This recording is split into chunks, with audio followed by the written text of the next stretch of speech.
magnanakaw, korupsyon, yun ang mataas sa Pilipinas. What's down? Ang down, ang babang-baba, yung mga Pilipino. Kaya sa ngalan ng lahat ng mga kapwa ko, artistang nasa entablado ngayon, pati na rin yung mga artistang nasa baba at sa iba't ibang lugar na nakikisama sa amin, binabati po namin kayong lahat.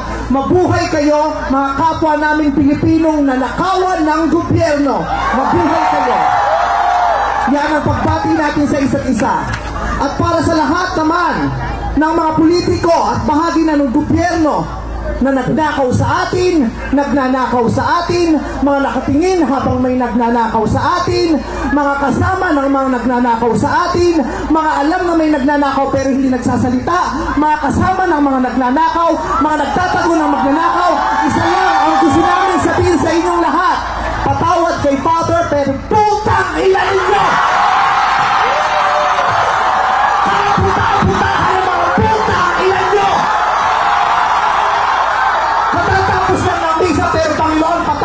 Patawarin nyo kami, pero totoo yan. Ito ang wika ng lahat ng mga Pilipinong ninakawan. Putang ina nyo! Putang ina nyo! Putang ina nyo! Putang ina nyo! Putang ina nyo!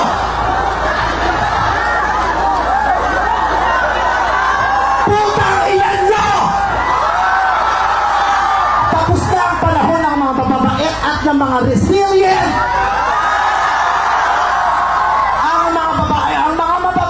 Ginago.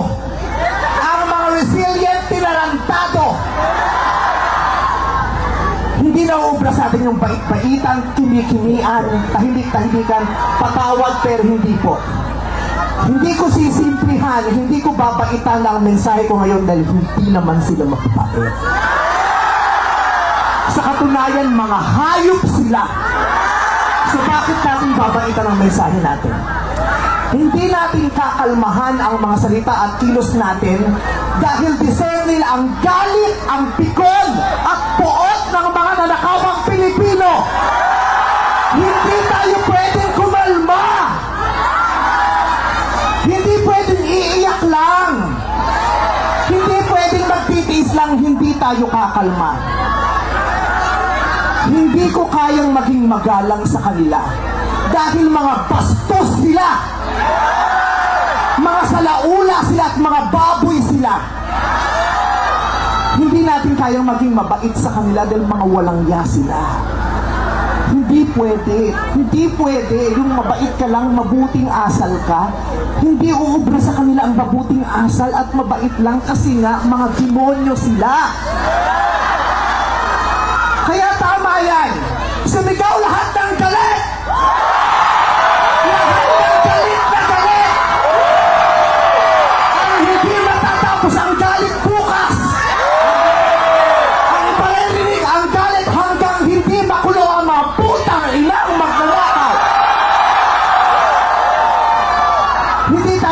Magalit lang ngayon, kailangan hanggang bukas, kailangan sa susunod na linggo, kailangan sa susunod na buwan, hanggang umabot ng ilang taon, hanggat hindi sila nauubos. Walang mawawala sa atin kasi ubos na tayo. Kaya ang bato, ang gagawin natin ngayon ay babawi na tayo. Ikulong ang mga magnanakaw. Para sa akin, hindi nga sapat ang kulong. Dapat patayin ang mga korap na magnanakaw. Ibalik ang death penalty para sa mga korap. Para patayin ang mga magnanakaw, ikulong pati pamilya nila. Dapat gumawa ang batas, ang pamahalaan para ibalik ang death penalty. Pasensya na po, Father. Alam kong ayaw mo ng death penalty. Ipagdasal mo na lang ako. Ibalik ang death penalty para sa magnanakaw dahil ang magnanakaw ang corrupt na public official. Hindi ko natatawag na public official. Ang corrupt na politiko ay higit pa sa mamamatay tao. Ang corrupt na politician ay higit pa sa magnanakaw. Ang corrupt na politician, ang corruption ay higit pa sa terorismo. Ang mga terorista namimili lamang ng lugar at panahon kung kailan aatake. Pero ang mga magnanakaw sa Pilipinas, walang pinipiling araw. Araw-araw nila tayong ninanakawan. At ang inaatake ng mga terorista, yung mga iba ang pananampalataya, iba ang paniniwala, ibang lahi. Pero ang mga korap, kapwa Pilipinong kalahi ang ninakawan. Kaya hindi tayo pwedeng sumuko lang ng ganito. Kaya hinahamon ka namin, Pangulong Bongbong Marcos, kung gusto mong magkaroon ng magandang legasiya, ang pangalan mo, ipakulong mo lahat ng magnanakaw. Nakatingin kami sa iyo, Pangulong Bongbong Marcos. At inaasahan ka namin, hindi dahil sa idol ka namin, kundi dahil sinaswelduhan ka namin at inaasahan namin na tutuparin mo ang inuutos namin mga employer mo. Kami ang nagpapasahod sa inyo.